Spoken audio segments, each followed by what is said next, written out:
حجر اسود کی دلچسپ تاریخ۔ بسم اللہ الرحمن الرحیم۔ السلام علیکم رحمۃ اللہ وبرکاتہ۔ یقیناً تمام تعریفیں اللہ کے لیے ہیں، ہم اسی کی تعریف بیان کرتے ہیں، اسی سے مدد کے طلبکار ہیں۔ میں گواہی دیتا ہوں کہ اللہ کے سوا کوئی بھی معبود برحق نہیں۔ خانہ کعبہ کے مشرقی گوشے کی دیوار میں تقریباً 4 فٹ کی بلندی پر ایک قدیم اور مقدس ترین آسمانی پتھر نصب ہے، جنت کی یاقوتوں میں سے ایک ہے۔ یہی پتھر حجر اسود کہلاتا ہے۔ حجر اسود عربی زبان کے 2 الفاظ کا مجموعہ ہے۔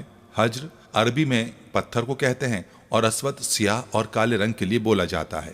ناظرین، حجر اسود وہ پتھر ہے جو کعبے کی مشرقی دیوار میں نصب ہے۔ اس وقت بڑے اور مختلف شکلوں کے کئی چھوٹے ٹکڑوں پر مشتمل ہے۔ یہ ٹکڑے اندازاً 2.5 فٹ قطر کے دائرے میں جڑے ہوئے ہیں، جن کے گرد چاندی کا گول چکر بنا ہوا ہے۔ جو مسلمان حج یا عمرہ کرنے جاتے ہیں ان کے لیے لازم ہے کہ طواف کرتے ہوئے ہر بار حجر اسود کو بوسہ دیں۔ اگر ہجوم زیادہ ہو تو ہاتھ کے اشارے سے بھی بوسہ دیا جا سکتا ہے۔ کروڑوں فرزندان اسلام کے محور کعبے کا یہ پتھر صرف مسلمانوں کے لیے ہی نہیں بلکہ تمام مذاہب کے پیروکاروں کے لیے مقدس ہے، اور وہ اس پتھر کو اللہ کی نشانی قرار دیتے ہیں۔ ناظرین، حجر اسود کی اہمیت و فضیلت کے ساتھ ساتھ اس کی ایک دلچسپ تاریخ بھی ہے جس کا جاننا ہر مسلمان کے لیے ضروری ہے۔ یہ اتنا نایاب پتھر ہے کہ اسے آسمان سے اتارا گیا تھا۔ آج کی اس ویڈیو میں ہم آپ کو حجر اسود کی مکمل تاریخ بتائیں گے کہ یہ آسمان سے کب اور کیسے اتارا گیا۔ یہ ایک سفید رنگ کا پتھر اب مکمل طور پر سیاہ کیوں ہو چکا ہے؟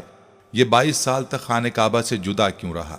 وہ کون بدبخت تھا جس نے حجر اسود کو چوری کیا؟ حجر اسود 8 حصوں میں کیسے تقسیم ہوا؟ حجر اسود کو واپس کون چھڑا کر لایا؟ اصل حجر اسود کی کیا پہچان ہے؟ حجر اسود کی تنصیب کا فریضہ کس خوش نصیب ہستی نے انجام دیا؟ اس سب کے ساتھ ساتھ ہم آپ کو احادیث مبارکہ کی روشنی میں حجر اسود کی فضیلت بھی بتائیں گے۔ ان سب باتوں کے بارے میں جاننے کے لیے آپ سے گزارش ہے کہ ویڈیو کو آخر تک لازمی دیکھیں، اور اگر آپ ہمارے چینل پر نئے ہیں تو ہمارے چینل کو سبسکرائب کر لیں۔ ناظرین، خانہ کعبہ جو کہ پوری دنیا میں سب مسلمانوں کا قبلہ ہے اور دنیا کی پہلی مسجد الحرام کے وسط میں واقع ہے۔ مسجد الحرام کی خصوصیت یہ ہے کہ اللہ تعالیٰ نے اسے امن کا گہوارہ بنایا ہے، اور اس میں ایک نماز پڑھنے کا ثواب 1,00,000 نماز پڑھنے کے برابر ہے۔ اللہ تعالیٰ نے خانہ کعبہ کی جگہ کو باقی زمین سے 1000 سال پہلے پیدا فرمایا۔ یہ خطہ پانی پر ایک جھاگ کی شکل میں تیر رہا تھا، پس اللہ تعالیٰ نے اس خطے کے نیچے زمین بچھا دی۔ حضرت آدم علیہ السلام جب اللہ کے حکم سے زمین پر اترے تو آپ علیہ السلام پر وحشت طاری ہو گئی، اور آپ علیہ السلام نے اللہ تعالیٰ سے دعا کی۔ اللہ تعالیٰ نے بیت المعمور کو زمین پر نازل کیا جو جنت میں یاقوت کا بنا ہوا تھا، اور اس میں سبز زبرجد کے 2 دروازے تھے، ایک دروازہ مشرقی طرف اور ایک دروازہ مغرب کی طرف لگا ہوا تھا۔ اللہ تعالیٰ نے اسے اسی جگہ رکھ دیا جہاں آج خانہ کعبہ موجود ہے۔ اللہ تعالیٰ نے حضرت آدم علیہ السلام کو حکم دیا کہ اسی طرح طواف کیا کر جس طرح میرے عرش کے گرد فرشتوں کو طواف کرتے دیکھا ہے، اور اس کے پاس اسی طرح نماز پڑھ جس طرح میرے عرش کے پاس نماز ادا کیا کرتا تھا۔ جب حضرت آدم علیہ السلام ارض ہند سے مکہ مکرمہ کی طرف پیدل روانہ ہوئے تو اللہ تعالیٰ نے ایک فرشتے کو مقرر کر دیا تاکہ حضرت آدم علیہ السلام کی بیت اللہ کی طرف رہنمائی کرے۔ حضرت آدم علیہ السلام نے مناسک حج ادا کیے۔ جب حج سے فارغ ہوئے تو فرشتوں سے ملاقات کی۔ فرشتوں نے کہا، اے آدم، اللہ تعالیٰ آپ کو حج کا بہترین بدلہ عطا فرمائے۔ ہم نے اس گھر یعنی بیت اللہ کا آپ سے 2000 سال پہلے طواف کیا تھا۔ حضرت آدم علیہ السلام نے ارض ہند سے مکہ مکرمہ کی طرف پیدل چل کر 40 مرتبہ حج فرمایا۔ بیت المعمور طوفان نوح تک زمین پر ہی رہا۔ اس کے بعد اللہ تعالیٰ نے اسے آسمان پر اٹھا لیا اور جبریل علیہ السلام کو حکم دیا کہ وہ حجر اسود طوفان نوح سے محفوظ رہے۔ چنانچہ خانہ کعبہ بیت اللہ کی جگہ حضرت ابراہیم علیہ السلام کے زمانے تک خالی رہی۔ طوفان نوح کے وقت جب خانہ کعبہ کی عمارت آسمان پر اٹھائی گئی اور یہ جگہ ایک اونچے ٹیلے کی مانند رہ گئی، پھر اسی بنیاد پر حضرت ابراہیم علیہ السلام نے خانہ کعبہ کو تعمیر فرمایا۔ جب اللہ تعالیٰ نے ان کو حکم دیا کہ خانہ کعبہ کی تعمیر کرو، حضرت ابراہیم علیہ السلام نے اللہ تعالیٰ سے سوال کیا کہ وہ اس جگہ کو واضح کر دے جہاں بیت اللہ کی تعمیر کی جائے۔ اس وقت تک حضرت اسماعیل علیہ السلام بھی پیدا ہو چکے تھے۔ حضرت علی رضی اللہ عنہ اور حضرت حسن رضی اللہ عنہ سے مروی ہے کہ حضرت عباس رضی اللہ عنہ نے فرمایا کہ اللہ تعالیٰ نے ایک بادل کے ٹکڑے کو خانہ کعبہ کی جگہ کے تعین کے لیے بھیجا۔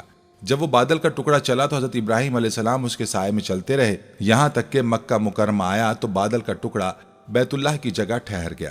یہاں حضرت ابراہیم علیہ السلام کو آواز دی گئی کہ بادل کے ٹکڑے کے سائے کے نیچے خانہ کعبہ یعنی بیت اللہ کی تعمیر کرو، نہ اس میں کمی کرو اور نہ زیادتی کرو۔ خانہ کعبہ کی جگہ کا تعین اور ظاہر ہونے کے بعد حضرت ابراہیم علیہ السلام نے خانہ کعبہ کی تعمیر شروع کی۔ حضرت اسماعیل علیہ السلام پتھر لا کر دیتے تھے۔ خانہ کعبہ کی تعمیر 5 پہاڑوں طور سینا، جبل زیتون، جبل لبنان جو ملک شام میں ہے، جبل جودی جو جزیرے کا پہاڑ ہے، جبل ہیرا جو مکہ میں واقع ہے کے پتھروں سے کی گئی، اور باقی پہاڑوں کے پتھروں سے بیت اللہ کی دیواریں بلند کی گئیں۔ جب حضرت ابراہیم علیہ السلام نے حجر اسود کی جگہ تک بیت اللہ کی تعمیر مکمل کر لی تو اپنے بیٹے اسماعیل علیہ السلام سے فرمایا، میرے پاس ایک بہترین اور خوبصورت پتھر لاؤ جو لوگوں کے لیے بطور علامت برقرار رہے۔ حضرت اسماعیل علیہ السلام ایک پتھر لائے۔ حضرت ابراہیم علیہ السلام نے فرمایا، اس سے بھی اچھا پتھر لاؤ۔ چنانچہ اسماعیل علیہ السلام پتھر کی تلاش میں نکلے تو جبل ابو قیس سے آواز آئی، اے اسماعیل، تیرے لیے میں نے ایک امانت رکھی ہے، بس تو اس کو لے لے۔ حضرت اسماعیل علیہ السلام حجر اسود کو لائے اور اسے اس کی جگہ پر رکھ دیا۔ ناظرین، حجر اسود جنت کی یاقوتوں میں سے ایک ہے جسے سیدنا آدم علیہ السلام اپنے ساتھ جنت سے لائے تھے اور تعمیر بیت اللہ کے وقت ایک گوشے میں نصب فرمایا تھا۔ طوفان نوح علیہ السلام میں آدم علیہ السلام کا تعمیر کردہ بیت اللہ آسمانوں پر اٹھائے جاتے وقت اس متبرک پتھر کو شکم جبل ابی قیس میں امانتاً رکھ دیا گیا تھا۔ پھر تعمیر ابراہیمی کے وقت جبریل علیہ السلام نے اللہ تعالیٰ کے حکم سے سیدنا ابراہیم خلیل اللہ کی خدمت عالیہ میں پیش کر دیا تھا۔ اس طرح اسے پھر اسی جگہ کی زینت بنا دیا گیا جہاں پہلے رونق افروز تھا۔ اس کے فضائل اور اوصاف میں حضور نبی اکرم صلی اللہ علیہ وآلہ وسلم کے بہت سے ارشادات حدیث اور تاریخ کتابوں کی زینت بنے ہوئے ہیں، لیکن جنت کا یہ انمول موتی عالی مرتبت مقدس و متبرک یاقوت گردش ایام کی ستم زانیوں سے محفوظ نہ رہ سکا۔ متعدد بار اسے فساق و فجار ظالموں کے ہاتھوں تختہ مشق بننا پڑا، بارہا حوادث کا شکار ہوا اور اس کے نازنین بدن پر کتنی مرتبہ ہی زخم آئے۔ طوفان نوح علیہ السلام میں آدم علیہ السلام کا تعمیر کردہ بیت اللہ آسمانوں پر اٹھائے جاتے وقت اس متبرک پتھر کو شکم جبل ابی قیس میں امانت میں رکھ دیا گیا تھا۔ تاریخ میں کم از کم 6 واقعات ایسے ملتے ہیں جب حجر اسود کو چوری کیا گیا یا اس کو توڑنے کی کوشش کی گئی۔ ہو سکتا ہے کہ اس کے حوادث کی تعداد اس سے بھی زیادہ ہو۔ اسلامی روایات کے مطابق جب حضرت ابراہیم علیہ السلام اور ان کے بیٹے حضرت اسماعیل علیہ السلام خانہ کعبہ کی تعمیر کر رہے تھے تو جبریل علیہ السلام نے یہ پتھر جنت سے لا کر دیا، جسے حضرت ابراہیم علیہ السلام نے اپنے ہاتھوں سے دیوار کعبہ میں نصب کیا۔ حضرت ابراہیم علیہ السلام کے بعد سب سے پہلے قبیلہ بنی جرہم کے متعلق ملتا ہے کہ ان لوگوں نے حجر اسود کے ساتھ چھیڑ چھاڑ کی تھی۔ تاریخ میں جب بنو بکر بن عبد مناہ نے قبیلہ جرہم کو مکہ سے نکلنے پر مجبور کیا تو انہوں نے مکہ سے بے دخل ہوتے ہوئے کعبہ میں رکھے ہوئے 2 سونے کے بنے ہرنوں کے ساتھ حجر اسود کو کعبے کی دیوار سے نکال کر زمزم کے کنویں میں دفن کر دیا اور مجبوراً یمن کی جانب کوچ کر گئے۔ اللہ تعالیٰ کی حکمت دیکھی کہ یہ پتھر زیادہ عرصے زمزم کے کنویں میں نہیں رہا۔ جس وقت بنو جرہم کے لوگ حجر اسود کو زمزم کے کنویں میں چھپا رہے تھے، ایک عورت نے انہیں ایسا کرتے دیکھ لیا تھا۔ اس عورت کی نشاندہی پر حجر اسود کو زمزم کے کنویں سے بازیاب کرا کے نصب کر دیا گیا۔ اس کے بعد سن 696 عیسوی میں جب حضرت عبداللہ بن زبیر رضی اللہ تعالی عنہ خانہ کعبہ میں پناہ گزین ہوئے تو حجاج بن یوسف کی فوج نے کعبے پر منجنیقوں سے پتھر برسائے اور پھر آگ لگا دی، جس سے حجر اسود کے 3 ٹکڑے ہو گئے۔ عباسی خلیفہ الراضی باللہ کے عہد میں ایک کرامتی سردار ابو طاہر حجر اسود کو اٹھا کر لے گیا اور کافی عرصے بعد اسے واپس کیا۔ ابو طاہر نامی شخص کی قیادت میں کرامتین نے 317 ہجری میں مکہ مکرمہ کا محاصرہ کر لیا اور مسجد الحرام جیسے مقدس مقام پر تقریباً 700 انسانوں کو قتل کیا اور زمزم کے کنویں کو اور مسجد الحرام کے احاطے کو انسانی لاشوں اور خون سے بھر دیا۔ اس کے بعد اس نے مکہ مکرمہ کے لوگوں کی قیمتی اشیاء اور کعبہ مشرفہ میں رکھے جواہرات کو غصب کر لیا۔ اس نے کعبے کی غلاف کو چیر پھاڑ کر کے اپنے پیروکاروں میں تقسیم کر دیا۔ کعبہ مشرفہ کے دروازے اور اس کے سنہری پرنالے کو کھاڑ ڈالا، اور پھر بات صرف یہیں ختم نہیں ہوئی بلکہ 7 ذی الحجہ 317 ہجری کو ابو طاہر نے حجر اسود کو کعبہ مشرفہ کی دیوار سے الگ کر دیا اور اس کی جگہ کو خالی چھوڑ دیا اور اس کو موجودہ دور میں جو علاقہ بحرین کہلاتا وہاں منتقل کر دیا۔ یہ حجر اسود کا ایک نہایت تکلیف دہ دور تھا۔ تقریباً 22 سال حجر اسود کعبہ شریف کی دیوار سے جدا رہا۔ اس دور میں کعبہ مشرفہ کا طواف کرنے والے صرف اس کی خالی جگہ کو چومتے یا اس کا استلام کرتے تھے۔ اس واقعے کی تفصیل سلطنت عثمانیہ کے تاریخ دان قطب الدین نے بیان کی ہے، جس کا خلاصہ یہاں پیش کیا جاتا ہے کہ کرامتی ایک فرقہ تھا جس کے عقائد مرکزی اسلام کے دائرے سے بہت ہٹے ہوئے تھے۔ اس فرقے سے تعلق رکھنے والے ایک جنگی سردار ابو طاہر الجنابی نے بحرین کے شہر حجر میں موجود نام قطیف میں ایک عمارت بنوائی اور اس کا نام دار الحجرہ رکھا۔ اس کا مقصد یہ تھا کہ لوگ مکہ جا کر خانہ کعبہ کا حج ترک کر دیں اور اس کے بجائے اس کے دار الحجرہ میں آیا کریں۔ اس مقصد کے لیے اس نے 930 میں اپنی فوج کے ساتھ مکہ کا رخ کیا اور حج کے پہلے روز اپنے مسلح سپاہیوں سمیت گھوڑے پر سوار ہو کر حرم میں داخل ہو گیا اور سپاہیوں کو حکم دے کہ طواف کرتے ہوئے حاجیوں کو تلوار سے موت کے گھاٹ اتارتے جائیں۔ اس کی فوج نے حاجیوں کی لاشوں سے آب زمزم کا کنواں پاٹ دیا۔ تاریخ کی کتابوں میں لکھا ہے کہ اس قتل عام میں 30,000 کے قریب حاجی مارے گئے۔ قطب الدین نے اپنی کتاب میں لکھا کہ ابو طاہر اس وقت نشے میں دھت تھا۔ اس نے اسی حالت میں کعبے کا دروازہ اکھاڑ ڈالا اور چیخا، باخدا یہ میں ہوں، خدا پیدا کرتا ہے اور میں مارتا ہوں۔ ابو طاہر نے حاجیوں کا مال اسباب لوٹ لیا، ان کی عورتوں اور بچوں کو اپنے سپاہیوں میں تقسیم کر دیا۔ اب اسے مقام ابراہیم کی تلاش تھی، لیکن کعبے کے متولیوں نے اسی افراتفری کے دوران اسے چھپا دیا تھا، اس لیے وہ اسے نہیں ملا۔ مشہور مفسر اور مورخ ابن کثیر کی مشہور تاریخ کی جلد 11 میں اس کے بعد کے واقعے کا ذکر کرتے ہیں۔ پھر اس نے حجر اسود کو اکھاڑنے کا حکم دیا۔ اس وقت ایک شخص نے آ کر اپنے ہاتھ کی ایک بھاری چیز سے اس پر ضرب لگائی اور کہا، کہاں ہے وہ تیرا ابابیل اور کہاں ہے وہ تیرا حجارہ من سجیل؟ ابو طاہر حجر اسود کو اونٹ پر لدوا کر اپنے شہر کی طرف چل پڑا۔ ابن کثیر لکھتے ہیں جب کرامتی اس حجر اسود کو لے کر اپنے شہر کی طرف روانہ ہوا تو اس وقت امیر مکہ اور اس کے اہل بیت سب اس کے پیچھے پیچھے روانہ ہوئے اور اسے درخواست کی، سفارشیں پہنچائی کہ وہ حجر اسود واپس کر دے تاکہ اپنی جگہ پر اسے رکھ دیا جائے، اور اس کے عوض اپنی ساری جائیدادیں دینے کی پیشکش کی، مگر اس نے ایک نہ سنی اور سب کو ہلاک کر ڈالا۔ طاہر حجر اسود کو اپنے ساتھ بحرین لے گیا اور اسے اپنی تعمیر کردہ عمارت میں رکھوا دیا۔ حجر اسود 22 سال تک اس کی تحویل میں رہا، تاہم ابو طاہر کی یہ امید کہ اب لوگ اس کے شہر آ کر حج کیا کریں گے پوری نہیں ہوئی۔ لوگ اب بھی خانہ کعبہ جاتے رہے، حجر اسود کی خالی جگہ کو چومتے رہے۔ پھر اللہ سبحانہ تعالیٰ کی مشیت دیکھیے کہ 22 سال بعد 10 ذوالحجہ 339 ہجری کو کرامتین قبیلے میں سے ہی ایک آدمی نے حجر اسود کو آزاد کرایا اور واپس حجر اسود کے اصل مقام پر پیوست کروا دیا۔ کہا جاتا ہے کہ جب ابو طاہر چیچک کا شکار ہو کر 38 برس کی عمر میں مر گیا تو اس کا جانشین سنبر ابن الحسن کرامتی 20 مئی 951 کو حجر اسود لے کر مکہ مکرمہ آیا۔ اس موقع پر مکہ کے حکمران جعفر محمد ابن عبدالعزیز بھی موجود تھے، جنہوں نے دیکھا کہ حجر اسود کو چاندی کی تاروں سے باندھا ہوا ہے، کیونکہ اس دوران اس میں 5 دراڑیں پڑ گئی تھیں۔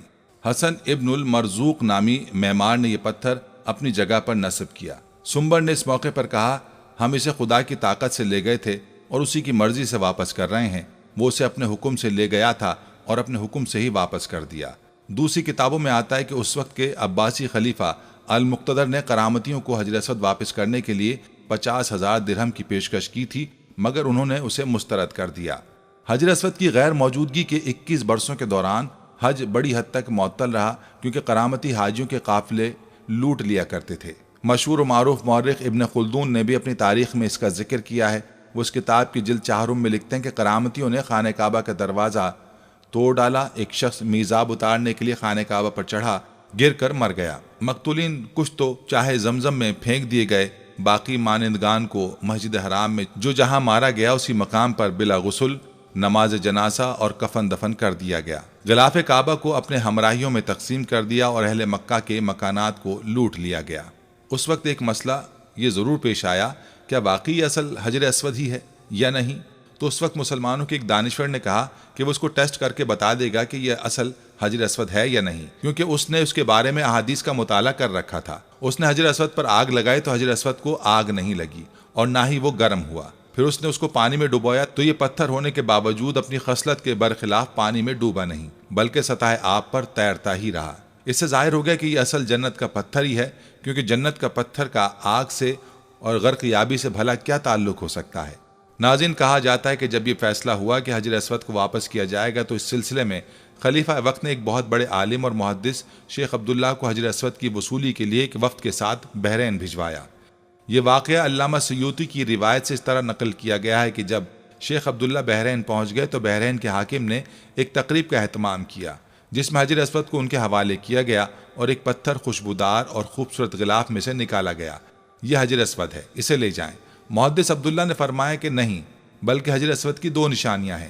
اگر یہ پتھر اس معیار پر پورا اترا تو یہ حجر اسود ہوگا اور ہم لے جائیں گے۔ پہلی نشانی یہ کہ پانی میں ڈوبتا نہیں ہے، دوسری یہ کہ آگ سے گرم نہیں ہوتا۔ اب اس پتھر کو جب پانی میں ڈالا گیا تو وہ ڈوب گیا، اور پھر اسے آگ میں ڈالا گیا تو سخت گرم ہو گیا۔ فرمایا ہم اصل حجر اسود کو لیں گے۔ پھر اصل حجر اسود کو لایا گیا اور آگ میں ڈالا گیا تو وہ ٹھنڈا نکلا۔ پھر پانی میں ڈالا گیا تو وہ پھول کی طرح پانی کے اوپر تیرنے لگا۔ تو محدث عبداللہ نے فرمایا یہی ہمارا حجر اسود ہے، اور یہی خانہ کعبہ کی زینت ہے، اور یہی جنت والا پتھر ہے۔ یہ سب دیکھ کر ابو طاہر سلیمان قرامتی نے بڑے تعجب سے محدث عبداللہ سے پوچھا کہ آپ کو یہ باتیں کہاں سے معلوم ہوئیں؟ تو محدث عبداللہ نے جواب دیا کہ ہمیں یہ معلومات آقا محمد صلی اللہ علیہ وآلہ وسلم سے ملی ہیں کہ حجر اسود پانی میں ڈوبے گا نہیں، آگ سے گرم نہیں ہوگا۔ اور اس کے بعد جب قافلہ واپس مکہ کی طرف روانہ ہوا تو حجر اسود کو ایک کمزور اونٹنی پر رکھا گیا، جس نے تیز رفتاری سے اسے خانہ کعبہ تک پہنچا دیا۔ حجر اسود کی وجہ سے اس اونٹنی میں زبردست طاقت آ گئی تھی، کیونکہ حجر اسود اپنے مرکز بیت اللہ کی طرف واپس جا رہا تھا۔ کہا جاتا ہے کہ جب حجر اسود کو بیت اللہ سے نکال کر بحرین لایا جا رہا تھا تو جس اونٹ پر بھی رکھا جاتا وہ کچھ فاصلے کے بعد مر جاتا، حتیٰ کہ بحرین پہنچتے تک 40 اونٹ مر گئے تھے۔ یہ واقعہ تاریخ کی مستند کتاب البدایہ والنہایہ اور المنتظم میں موجود ہے۔ ناظرین، اسی طرح سن 363 ہجری میں ایک رومی شخص نے اپنے کلہاڑے سے حجر اسود پر کاری ضرب لگائی، جس سے اس پر چٹکنے کا ایک واضح نشان پڑ گیا۔ اس نے دوسری شدید ضرب لگانے کے لیے جیسے ہی اپنے کلہاڑے کو اٹھایا، اللہ سبحانہ تعالیٰ کی مدد آن پہنچی، اور قریب ہی موجود ایک یمنی شخص نے جو اس کی گھناؤنی کارروائی دیکھ رہا تھا، چشم زدن میں اس نے اسے قتل کر ڈالا، اور اس کے حجر اسود پر دوسری ضرب لگانے کی خواہش دل ہی میں رہ گئی۔ اس کے بعد 413 ہجری میں فاطمید نے اپنے 6 پیروکاروں کو مکہ مکرمہ بھیجا، جس میں سے ایک الحاکم العبیدی تھا، جو ایک مضبوط جسم کا مالک تھا، سنہرے بالوں والا، طویل قد و قامت والا انسان تھا۔ وہ اپنے ساتھ ایک تلوار اور ایک لوہے کی سلاخ لایا تھا۔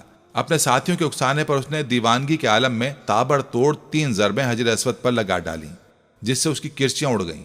وہ ہزیانی کیفیت میں اول فول بکتے ہوئے کہہ رہا تھا، معاذ اللہ، کہ جب تک اسے پورا نہ اکھاڑ پھینکے گا جب تک سکون سے نہیں بیٹھے گا۔ بس اس موقع پر ایک مرتبہ پھر اللہ سبحانہ تعالیٰ کی مدد آن پہنچی، اور گھڑ سواروں کے ایک دستے نے ان سب افراد کو گھیر لیا اور ان سب کو پکڑ کر قتل کر دیا، اور بعد میں ان کی لاشوں کو بھی جلا دیا۔ ناظرین، اسی طرح ایک واقعہ سن 990 ہجری میں بھی وقوع پذیر ہوا، جب ایک غیر عرب باشندہ اپنے ہتھیار کے ساتھ مطاف میں آیا اور اس نے حجر اسود کو ایک ضرب لگا دی۔ عین اسی وقت اس وقت کا ایک شہزادہ نصیر مطاف میں موجود تھا، جس نے اسے فوری طور پر موت کے گھاٹ اتار دیا۔ اور پھر سن 1351 ہجری کے محرم کے مہینے میں ایک افغانی باشندہ مطاف میں آیا اور اس نے حجر اسود کا ایک ٹکڑا توڑ کر باہر نکال دیا اور کعبے کے غلاف کا ایک ٹکڑا چوری کر ڈالا۔ اس نے کعبے کی سیڑھیوں کو بھی نقصان پہنچایا۔ کعبہ مشرفہ کے گرد کھڑے محافظوں نے اسے پکڑ لیا اور پھر اسے مناسب کارروائی کے بعد موت کی سزا دے دی گئی۔ اس کے بعد 28 ربیع الاول سن 1351 ہجری کو شاہ عبد العزیز نے اس پتھر کو دوبارہ کعبہ مشرفہ کی دیوار میں نصب کیا جو اس فاتر العقل افغانی نے نکال باہر کیا تھا۔ حجر اسود اس وقت ایک مکمل پتھر کی صورت میں نہیں ہے جیسا کہ جنت سے اتارا گیا تھا، بلکہ حوادث زمانہ نے اس متبرک پتھر کو، جس کو بوسہ دینے کے لیے اہل ایمان کے دل ہر وقت بے چین رہتے ہیں، 8 ٹکڑوں میں تبدیل کر دیا ہے۔ ناظرین، روایات کے مطابق سن 606 عیسوی میں جب رسول اللہ صلی اللہ علیہ وآلہ وسلم کی عمر مبارک 35 سال تھی، سیلاب نے کعبے کی عمارت کو سخت نقصان پہنچایا اور قریش نے اس کی دوبارہ تعمیر کی، لیکن جب حجر اسود رکھنے کا مسئلہ پیش آیا تو قبائل میں جھگڑا ہو گیا۔ ہر قبیلے کی یہ خواہش تھی کہ یہ سعادت اسے ہی نصیب ہو۔ رسول اللہ صلی اللہ علیہ وآلہ وسلم نے اس جھگڑے کو طے کرنے کے لیے یہ طریقہ اختیار کیا کہ حجر اسود کو ایک چادر میں رکھا اور تمام سرداران قبائل سے کہا کہ وہ چادر کے کونے پکڑ کر اٹھائیں۔ چنانچہ سب نے مل کر چادر کو اٹھایا، اور جب چادر اس مقام پر پہنچی جہاں اسے رکھا جانا تھا تو آپ نے اپنے مبارک ہاتھوں سے اس کو دیوار کعبہ میں نصب کر دیا۔ سب سے پہلے حضرت عبداللہ بن زبیر رضی اللہ تعالیٰ عنہ نے حجر اسود پر چاندی چڑھوائی۔ 1268 میں سلطان عبد الحمید نے حجر اسود کو سونے میں مڑوایا۔ 1281 میں سلطان عبد العزیز نے اسے چاندی سے مڑوایا۔ ناظرین، مسلمانوں کے نزدیک یہ پتھر بہت مقدس اور متبرک ہے۔ جو مسلمان حج کرنے جاتے ہیں ان کے لیے لازم ہے کہ طواف کرتے ہوئے ہر بار حجر اسود کو بوسہ دیں۔ اگر ہجوم زیادہ ہو تو دور سے ہاتھ کے اشارے سے بوسہ دیا جا سکتا ہے۔ جب خانہ کعبہ کی دیواریں ہاتھ جتنی بلندی تک چن لی گئیں تو حضرت اسماعیل علیہ السلام ایک پتھر لائے جس پر کھڑے ہو کر حضرت ابراہیم علیہ السلام نے دیواریں مزید بلند کرنا شروع کی۔ روایت ہے کہ جوں جوں دیوار اونچی ہوتی جاتی یہ پتھر اپنے آپ ہی بلند ہوتا جاتا تھا، اور جب ابراہیم علیہ السلام اس پتھر پر سے اترنا چاہتے تھے تو نیچے ہو جاتا تھا۔ اس پتھر پر حضرت ابراہیم علیہ السلام کے قدموں کے نشان اول اسلام سے ابھی تک موجود ہیں۔ یہ پتھر اس زمانے سے حضرت عمر فاروق رضی اللہ عنہ کے دور خلافت تک کعبے کی دیوار کے ساتھ چپکا رہا۔ پھر اس پتھر کو حضرت عمر فاروق رضی اللہ عنہ نے خانہ کعبہ سے کچھ دور کر دیا تاکہ طواف کے وقت رکاوٹ نہ بنے، جسے مقام ابراہیم کہا جاتا ہے۔ کعبہ شریف کو اسلام سے قبل کل 4 مرتبہ تعمیر کیا گیا ہے۔ اول حضرت ابراہیم علیہ السلام نے تعمیر فرمایا، اور اس کا ذکر ہمیں قرآن و حدیث میں بھی ملتا ہے کہ حضرت آدم علیہ السلام نے خدا تبارک و تعالیٰ کے حکم سے کعبہ شریف کی تعمیر کی۔ حضرت ابراہیم علیہ السلام نے جب کعبے کو تعمیر کیا تو انہوں نے کعبے کو 9 گز 4.5 میٹر اونچا رکھا۔ مشرق کی جانب سے بیت اللہ کی لمبائی کو 32 گز یعنی 16 میٹر رکھا، مغرب کی جانب سے 31 گز یعنی 15.5 میٹر، شمال کی جانب سے 20 گز یعنی 10 میٹر اور جنوب کی جانب سے 23 گز یعنی 11 میٹر کی لمبائی رکھی۔ انہوں نے تعمیر کعبہ کے وقت کعبے کی اوپر چھت نہیں بنائی، بلکہ 2 دروازے بنا دیے جو کہ زمین سے بالکل متصل تھے۔ دوسری اور تیسری مرتبہ کعبہ شریف کی تعمیر کی ذمہ داری بنو عمالقہ اور بنو جرہم نے بالترتیب کی اور کعبہ شریف کی تعمیر نو کو تشکیل دیا۔ امام علی ابن ابی طالب رضی اللہ عنہ فرماتے ہیں کہ حضرت ابراہیم علیہ السلام کے تعمیر کعبہ کے بہت زمانے بعد کعبہ معظمہ کی دیوار کمزور پڑ گئی تو بنو عمالقہ نے کعبے کی تعمیر نو کی، پھر ان کے بعد بنو جرہم نے تعمیر کیا، پھر کعبے کی عمارت میں کمزوریاں اور خرابیاں لاحق ہوئیں تو اس کو قریش نے تعمیر کیا۔ چوتھی مرتبہ بنو جرہم کے تعمیر کعبہ کے کچھ زمانے بعد جب عمارت کعبہ معظمہ میں پھر سے خرابیاں لاحق ہوئیں تو قریش نے تعمیر کعبہ کا بیڑا لیا اور کعبے کو تعمیر کیا۔ تاریخ کی کتابوں میں قریش کی تعمیر کعبہ کی وجہ آتی ہے کہ قبیلہ قریش سے ایک عورت کعبے کو روشن کرنے کی غرض سے روشن دان میں کچھ چنگاریاں لے کر جاتی ہے اور اچانک اس میں سے کچھ چنگاریاں اڑ کر غلاف کعبہ کو لگ جاتی ہیں اور آگ پکڑ لیتی ہے، جس کی وجہ سے جدار کعبہ کو کافی خرابیاں لاحق ہوتی ہیں۔ یہ دیکھ کر قریش کے اندر ایک دہشت پھیل جاتی ہے کہ اگر انہوں نے کعبے کی تعمیر نہیں کی تو ان پر عذاب الہی کا قہر آئے گا، اور اسی بنا پر قریش آگے بڑھ کر کعبے کی تعمیر نو پر اکٹھے ہوتے ہیں اور اس کے لیے صرف حلال مال جمع کرتے ہیں۔ حلال مال اتنے وافر میں جمع نہیں ہوتا کہ کعبے کو مکمل بنائے ابراہیمی کی شکل دے سکیں، اسی لیے انہوں نے حجر اسود کی جانب سے 6 گز اور 1 شبر یعنی 3.23 میٹر کم کر دیتے ہیں اور ایک چھوٹی سی دیوار سے گھیر دیتے ہیں کہ لوگ طواف کے وقت اس کے اندر نہ آ سکیں۔ اہل قریش نے تعمیر کعبہ کے وقت کچھ تبدیلیاں بھی کی، جیسے کہ انہوں نے کعبے کی اونچائی کو 9 گز یعنی 4.5 میٹر سے 18 گز یعنی کل 9 میٹر تک بڑھا دیا، اور ساتھ ہی کعبے کے اوپر چھت بھی ڈال دی گئی۔ باب غربی کو بند کر دیا گیا، جبکہ باب شرقی کی اونچائی بھی کچھ زیادہ بڑھا دی گئی، اور سب سے اہم بات یہ کہ قریش کے کعبے کی اس تعمیر نو میں ہمارے پیارے آقا صلی اللہ علیہ وآلہ وسلم بھی شامل تھے۔ ناظرین، اب یہاں آپ کو حجر اسود کی فضیلت کے بارے میں کچھ احادیث مبارکہ سے سناتے چلیں۔ پیارے آقا کریم صلی اللہ علیہ وآلہ وسلم نے فرمایا، حجر اسود جنت سے آیا ہوا پتھر ہے، یہ دودھ سے زیادہ سفید تھا، بنو آدم کے گناہوں نے اسے کالا کر دیا۔ بعض روایات سے معلوم ہوتا ہے کہ اس مبارک پتھر کا وہ حصہ جو دیوار کے اندر ہے وہ سفید ہی ہے، جیسے کہ حضرت مجاہد فرماتے ہیں کہ جب حضرت عبداللہ بن زبیر نے بیت اللہ کو دوبارہ تعمیر کی غرض سے منہدم کیا تو میں نے دیکھا کہ حجر اسود کا وہ حصہ جو دیوار کے اندر تھا وہ سفید تھا۔ وہ معلوم ہوا کہ گناہوں کے سبب صرف بیرونی حصہ سیاہ ہوا ہے، اور اسی وجہ سے اس کو حجر اسود یعنی کالا پتھر کہا جاتا ہے۔ جب بیت اللہ کی تعمیر اس جگہ تک پہنچی جہاں حجر اسود نصب ہونا تھا تو قریش میں اختلاف پیدا ہو گیا۔ قبیلے کی ہر شاخ کے لوگ یہ چاہتے تھے کہ حجر اسود نصب کرنے کا شرف انہیں حاصل ہو۔ یہ اختلاف اتنا بڑھا کہ نوبت قتال تک آن پہنچی، تلواریں میان سے نکل آئی۔